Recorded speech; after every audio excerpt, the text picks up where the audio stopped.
I have to say I'm very perplexed by this, Ian, because I've just seen what Neil Basu is supposed to. I have high regard for Neil, by the way. He used to work with me. But I don't think that can possibly be right. Yes, whoever leaked the diptels of Kim Darroch should be prosecuted with the full force of the law because he or she is plainly breaking the terms of his or her employment, obviously.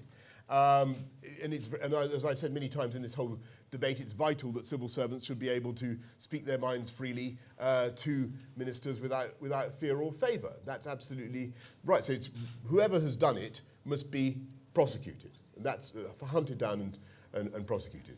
But I have to say that it cannot conceivably be right that newspapers or any other media organisation publishing such material should face prosecution. Because in my view, there is no threat to national security implied by the release of this material. It is embarrassing, but it is not a threat to national security. And it is the duty of media organisations to bring new and interesting facts into the public domain. That's what they're there for. So I think that a prosecution on this basis would actually amount to an infringement of press freedom and have a chilling effect on public debate.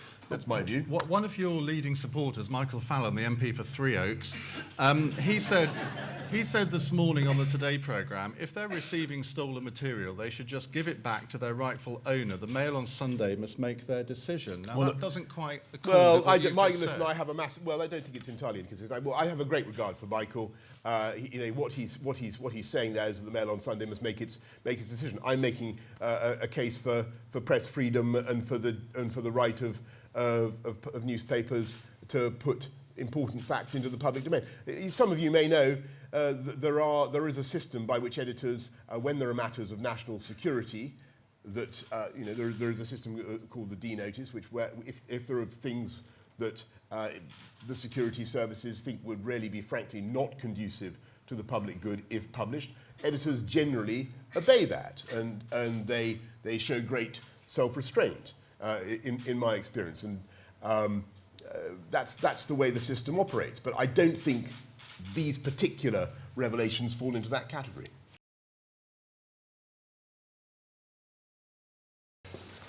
Well, two things. I do think that an important thing in our country is that the police operate independently from politicians, and they have to make decisions as to whether to prosecute people for criminal actions, and it has to be completely separate to what people like me do, and they have to do their duty. But I think it is also very important to defend in a free society the right of the press to publish material that they think is in the public interest, leaks that they get. It obviously mustn't breach the Official Secrets Act, but in the 21st century, the big dividing line is going to be between open societies and closed societies, and we stand for an open society. The Enlightenment, which started in Cambridge, all that started because we allowed free debate between people. So we must never lose sight of the value of free press. Do you think the Mail on Sunday should hand back the documents that they are apparently going to publish tomorrow and not publish them? Well, they have to make a judgment about their duty as journalists, and the police have to make a judgment about their responsibility to catch criminals, and they judge this may be a criminal act. And I think these are finely balanced judgments that actually depend on the material that they have. So if there was a classified document, or if there was a document a journalist had that said that a senior politician had been taking bribes, then the newspapers would publish that because they would make a judgment that was in the public interest. They have to make that finely balanced judgment this time. It's not for me to make that judgment, nor is it for me to second-guess the police. But what I will do is defend both the independence of the police and the independence of our press as they make those